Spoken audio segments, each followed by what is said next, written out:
नमस्कार। आज हम चार्ल्स डूहिग की किताब द पावर ऑफ हैबिट यानी आदत की शक्ति इस पर थोड़ी गहराई से बात करेंगे। हाँ, ये किताब वाकई काफी दिलचस्प है।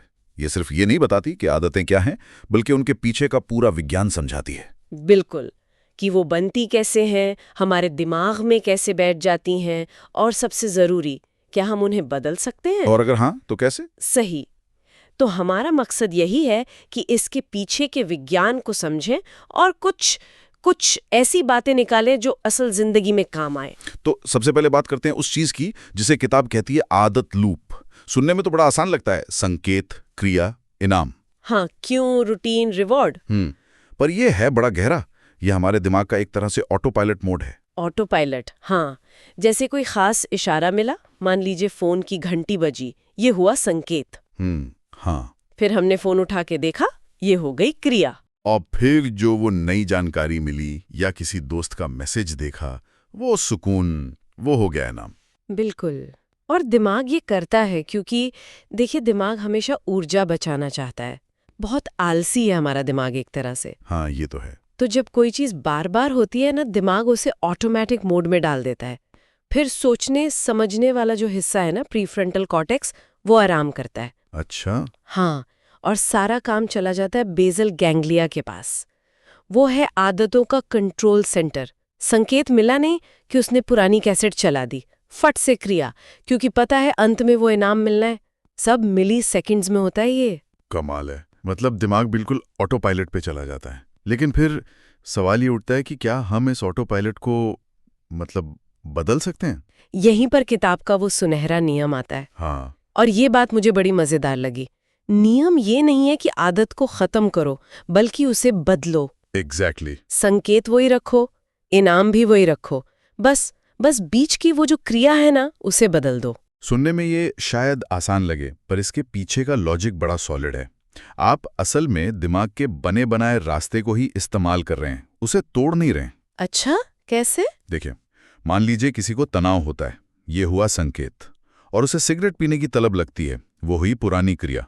और उससे उसे मिलता है आराम या एक ब्रेक का एहसास, वो हुआ इनाम। अब नियम कहता है, संकेत यानी तनाव तो रहेगा, इनाम यानी आराम की चाहत भी रहेगी। बस बीच की क्रिया बदलो।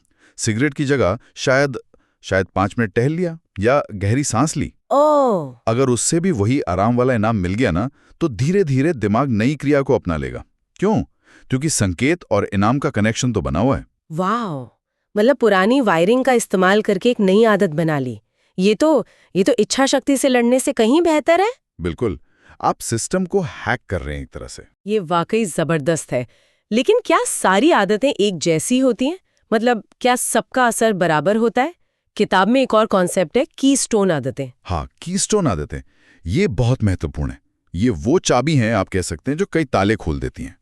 कई ताले? कैसे? ये वो छोटी छोटी जीत होती हैं, छोटी आदतें, जो अपने आप भी जिंदगी के दूसरे हिस्सों में अच्छे बदलाव ले आती हैं, एक लहर सी पैदा करती हैं। अच्छा, जैसे किताब में उदाहरण है नियमित एक्सरसाइज का।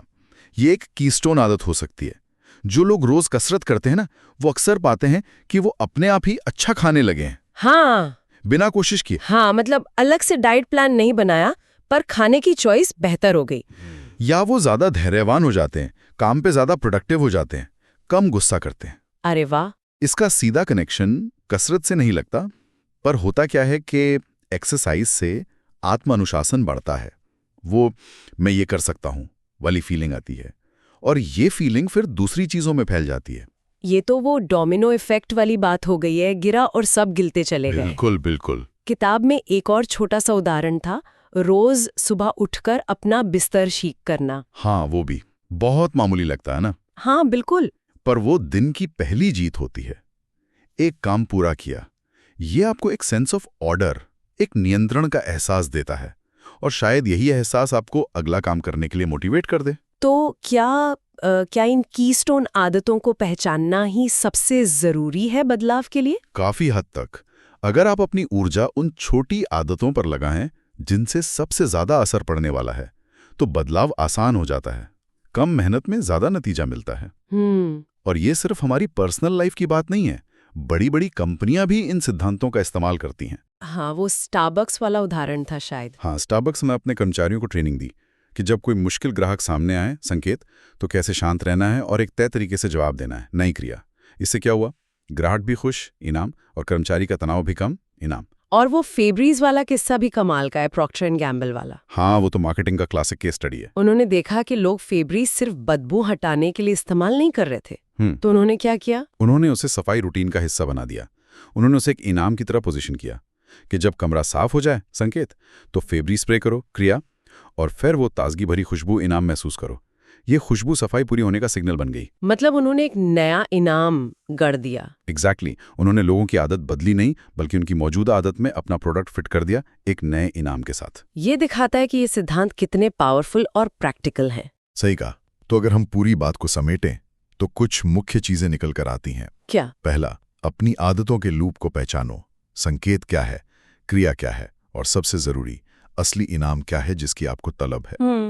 दूसरा, बुरी आदत को मिटाने की कोशिश मत करो, क्रिया को बदलो। संकेत और इनाम वही रहने दो, या इनाम को समझकर नई क्रिया से वही इनाम पाओ। ठीक है। और तीसरा, छोटी शुरुआत करो, शायद किसी एक कीस्टोन आदत से, वो आदत जो सबसे बड़ा डोमिनो इफेक्ट पैदा कर सकती है। तो इस पूरी बातचीत के बाद एक सवाल शायद सोचने लायक है। क्या? वो कौन सी एक छोटी सी कीस्टोन आदत हो सकती है जिसे अपनाने से आपकी जिंदगी में या आपके काम में एक अच्छा वाला पॉजिटिव डोमिनो इफेक्ट शुरू हो सकता है? हाँ, ये सोचने वाली बात है। शायद अपना बिस्तर बनाना, या 5 मिनट मेडिटेशन, या कुछ और। बिल्कुल, इस पर सोचना वाकई फायदेमंद हो सकता है।